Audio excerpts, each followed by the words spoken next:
I was born in Sierra Leone, West Africa, in one of the few towns known for diamonds. When I was a child, we used to run to the gutters after it rained to look for diamonds. Any diamonds found were given to our parents.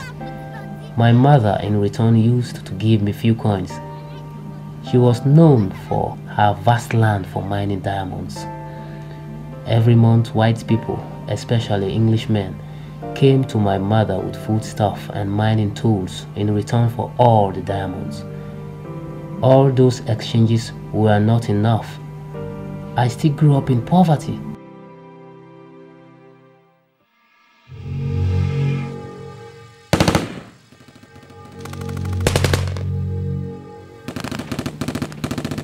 During our 10 years civil war, we were attacked on the Bo-Kenema highway with my cousins.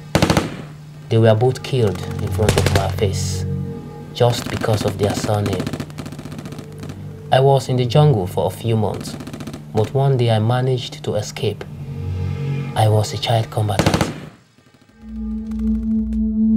After 10 years of civil war, Freetown was dirty and noisy, and there were no opportunities for anything. My life was lonely and empty, and had nowhere to go. Everything was hard to find, even someone to love. Many times I watched two lovers wishing I too had someone. I tried, but it never worked out. They always rejected me, but I know why.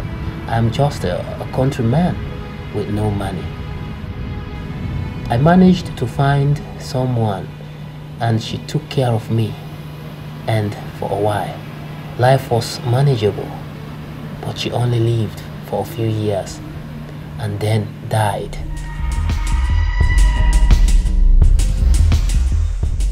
I wised up in Freetown. I am the elder brother to my only sister. St. Edward's Secondary School used to be my school, and I walked the 2 miles to school every day. Life started to get rough when my auntie became envious. Maybe because I was a different guy and none of her children were up to my standard. All sorts of accusations were thrown on me, and I was forced to leave the house. In the street, I started all over again with no one to care for me. It takes a heap of thinking to live that kind of life, you know. Broken bones and pains in the flesh and brains. My life was going down the drain. I started screwing my head hard in thought as to how I could make money. I was surrounded by creeps and cranks who could not help me, as they needed help themselves. No home, no money, nobody to help me. One bad evening, I even thought about committing suicide, but it was hard to do it. I went through the hands of many friends. None was a perfect gentleman. Some helped me because they needed something back from me, and when they got it, they would ask me to leave. Later, I performed in comedy shows as I was known for being funny. It brought me joy many times, but when I was alone, especially when walking the long, dusty, dark road with nothing but dogs escorting me home, I saw the world so cloudy and tight.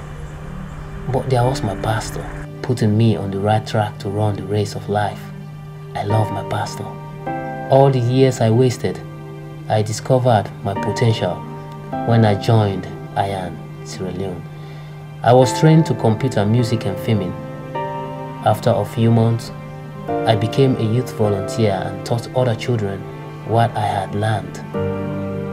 I was elected film director, and I am presently the center manager for IAN Bo, the second city. I want to know what our plans are, for the children what their hopes are. My plans are to see black and white, to love one another, peace to flow like the Atlantic Ocean. I love hip-hop music. My first song was against HIV/AIDS.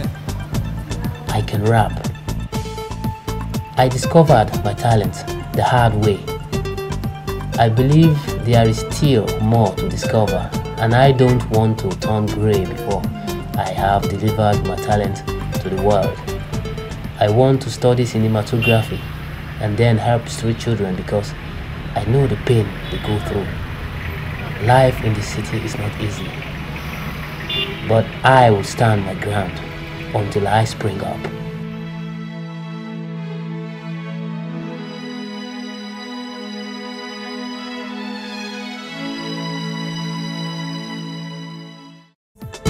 To give baby leave it because some guy cause it's difficult, but just stay focused. You will listen and digest. No cost. Let me tell you something about the school campus. Student in a sickness which they call math course, and they talk to us there together, Mr. Festus. The principal shouted out, no cost, and all the teachers need to focus.